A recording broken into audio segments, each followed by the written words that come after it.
क्या हाल है दोस्तों। मैं हूं आपका पसंदीदा genius, billionaire, playboy, philanthropist Tony Stark. आज हम बात करने वाले हैं डेटा क्लीनिंग की। हाँ, वही चीज जो आपके मॉडल को सुपर हीरो बना सकती है, वरना वो बस एक आम इंसान की तरह बैठा रहेगा। सोचिए, अगर आपके डेटा में बकवास भरा हो तो आपका मशीन लर्निंग मॉडल क्या कर पाएगा? बिल्कुल नहीं। जैसे मेरे आर्मर में अगर कोई गड़बड़ हो तो वो उड़ नहीं पाएगा। तो चलो मिलकर सफाई करते हैं ताकि हमारा मॉडल भी कच्चा नहीं, कड़क बने। बिल्कुल तैयार हो जाओ, क्योंकि आज हम सीखेंगे कैसे अपने डेटा को ऐसा बनाएं कि वो आपके लिए काम करे, जैसे मैं अपनी आर्टिफिशियल इंटेलिजेंस को अपने लिए काम पर लगाता हूं। चलो शुरुआत करते हैं। ये बिल्कुल ऐसा है जैसे तुम अपने फोन पे व्हाट्सएप के पुराने रैंडम फॉरवर्डेड मैसेजेस डिलीट करते हो। अगर तुम वो सारा बकवास क्लियर नहीं करते तो फोन स्लो हो जाता है और जरूरी चीजें ढूंढना मुश्किल हो जाता है।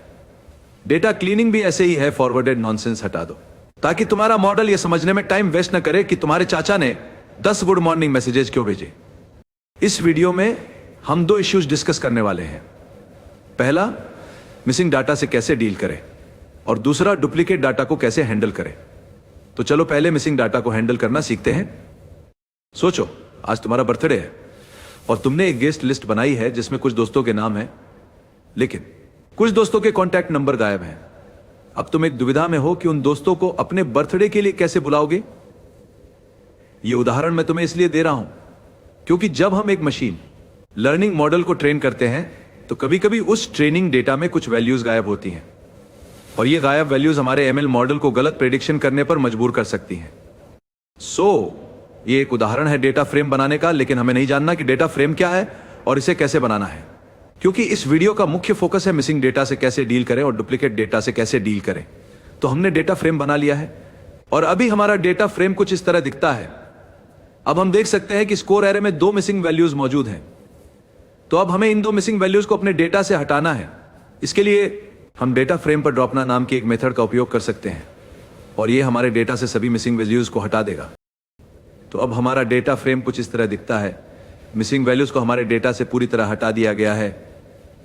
तो इस तरह हम अपने डेटा से मिसिंग वैल्यूज को हटा सकते हैं। हम मिसिंग वैल्यूज को 0 पर भी सेट कर सकते हैं। इसके लिए हम फिलना मेथड का उपयोग कर सकते हैं और यह है आउटपुट जो हमें फिलना मेथड अप्लाई करने के बाद मिलता है। अब देखते हैं कि हम अपने डेटा से डुप्लीकेट एंट्रीज को कैसे हटा सकते हैं।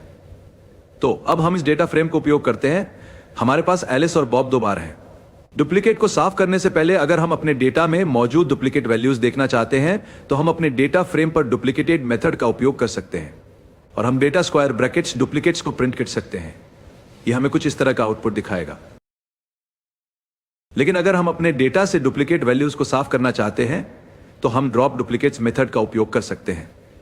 तो अब डेटा क्लीन वेरिएबल में हमारे पास बिना किसी डुप्लीकेट के साफ किया हुआ डेटा है। आउटपुट कुछ इस तरह दिखेगा। अब चलो वीडियो के अंतिम सेक्शन की ओर बढ़ते हैं, जिसका नाम है अगर कोई पूछे तो।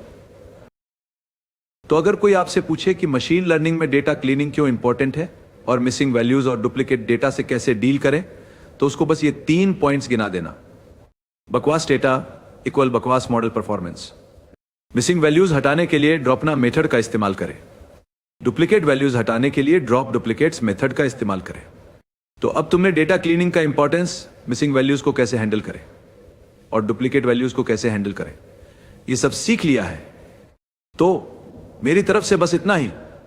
मुझे अब पेपर से मिलने जाना होगा। बहुत गुस्सा है मुझ पे।